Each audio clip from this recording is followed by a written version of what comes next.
Masse anholdelser i Odense. 29 fodboldbøller blev i eftermiddag sendt til afkøling i arresten. Her er nyhederne fra Fyn. God aften. Unge fra hele landet demonstrerede i dag i Odense til støtte for det tidligere ungdomshus på Nørrebro. Højere ekstremistiske fodboldbøller var mødt op til demonstrationen og dermed optræk til ballade.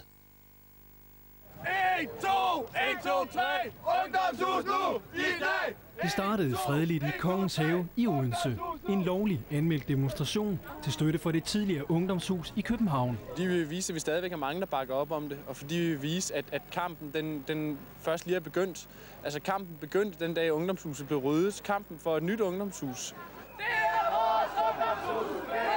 Demonstrationen gik igennem byen og forløb roligt, indtil den nærmede sig rådhuset i Odense. Her blev stemningen mere anspændt.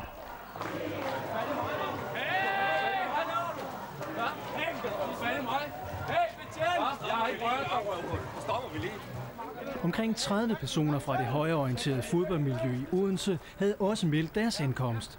Politiet valgte at lave præventive anholdelser for at undgå, at situationen udviklede sig. Vi fandt jo hurtigt ud af, at der var en gruppe, der ikke var helt enige med dem, der demonstrerede for ungdomshuset, og så skulle vi så holde de to grupper fra hinanden, og da det er nogen, vi har kendt i forvejen, for der laver vold og ballade, når der er fodbold, så valgte vi at sige, at det var anholdt. Det skal gå i store grupper, når I går hjem, for en sikkerheds skyld. Det giver jo absolut ingen mening, når vi holder en fredelig demonstration som det her, at de så kommer frem og vil møde os med vold.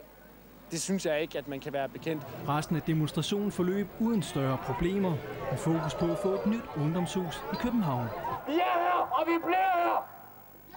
Og så skal vi have et kig på, hvad vi ellers bringer.